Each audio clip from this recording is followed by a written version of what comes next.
there was a large amount of equipment left by the Russian army for the Ukrainian troops to retrieve.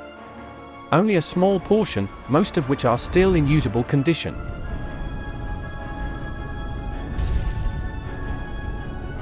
The fact that the newest and oldest Russian tanks were destroyed by the Ukrainians shows how inadequate Moscow's arsenal is.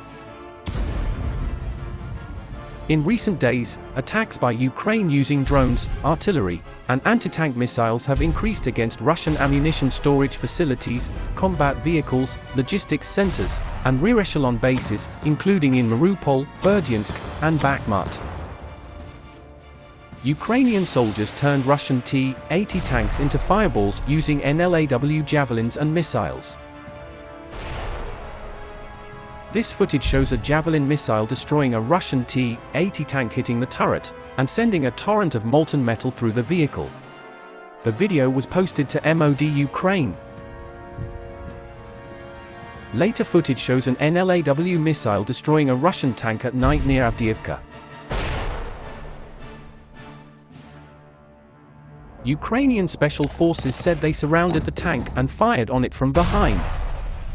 Not only that, a Ukrainian kamikaze drone blew up a Russian armored vehicle burning near Vuhledar. Soldiers of the 72nd Mechanized Brigade filmed the destruction of Russian armored vehicles in southern Ukraine.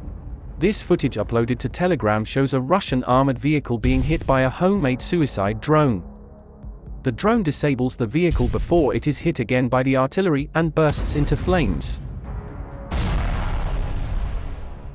The 72nd Army, known as the Black Zaporizhians, defended the Ukrainian front near the town of Vuhledar. With the fighting intensified, the Ukrainian Army's 3rd Separate Assault Brigade was filmed storming Russian positions near Bakhmut. Footage shows the attack using tanks, infantry fighting vehicles, and armored cars to push back the Russians. The Russian soldiers fled when Ukrainian tanks fired at point-blank range into a trench near Bakhmut. This was when the Ukrainians were trying to outflank Bakhmut after recently being captured by Wagner's mercenaries. The unit wrote, "Successful action of the attack and, as a result, the escape of the Russian troops from their positions."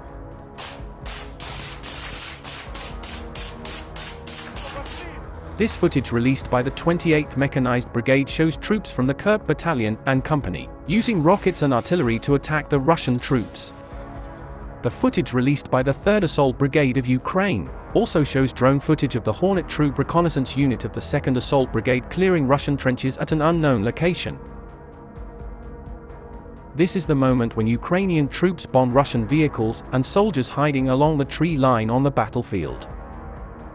This footage was released by the 92nd Mechanized Brigade of the Ukrainian Armed Forces and shows smoke rising from the war zone.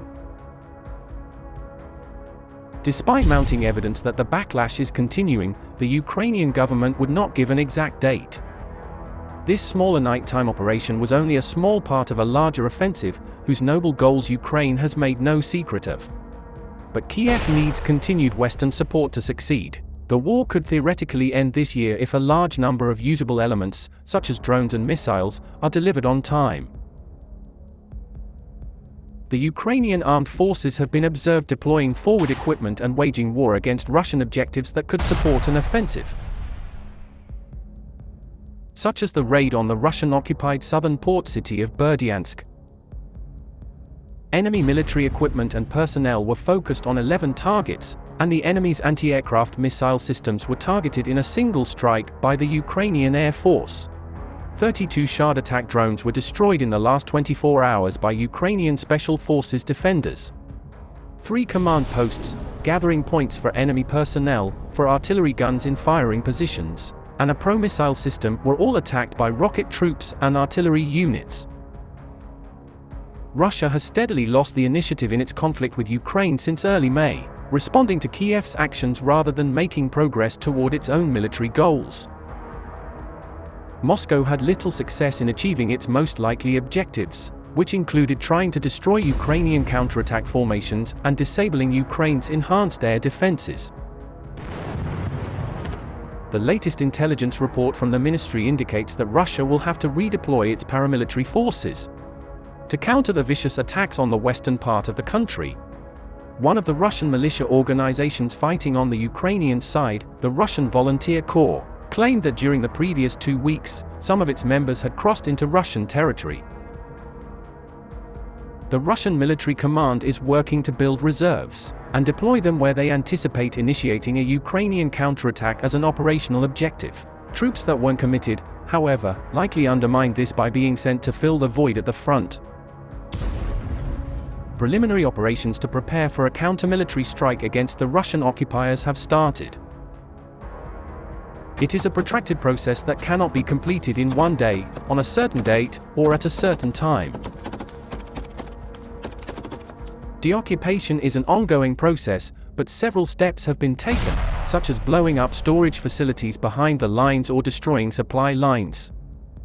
Even if the intensity increases, it will still take some time before it reaches its peak. There will be more Russian rebel group attacks on Russia as the counteroffensive gains momentum. The prolonged dry season and the advance of Russian rebel groups into Belgorod, which was presumably designed to divert troops and equipment from the Ukrainian front, raised anticipation of a counteroffensive. According to Ukraine, Russia allegedly launched 25 drones and 10 missiles at Kiev, Dnipro, and other eastern regions during the recent attacks. In Kharkiv, several drones and missiles were destroyed.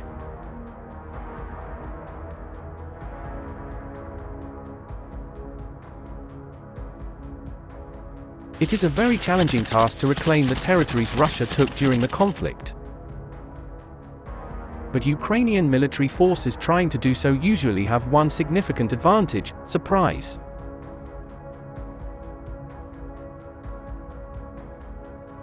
The whereabouts and timing of the attack were unknown to the occupying forces. The outcome of that counterattack could determine how the war would turn out. If Ukraine manages to reclaim territory currently controlled by Russia, President Putin may fear a total loss and a face-saving peace agreement. Failure to counterattack can make Ukraine sink.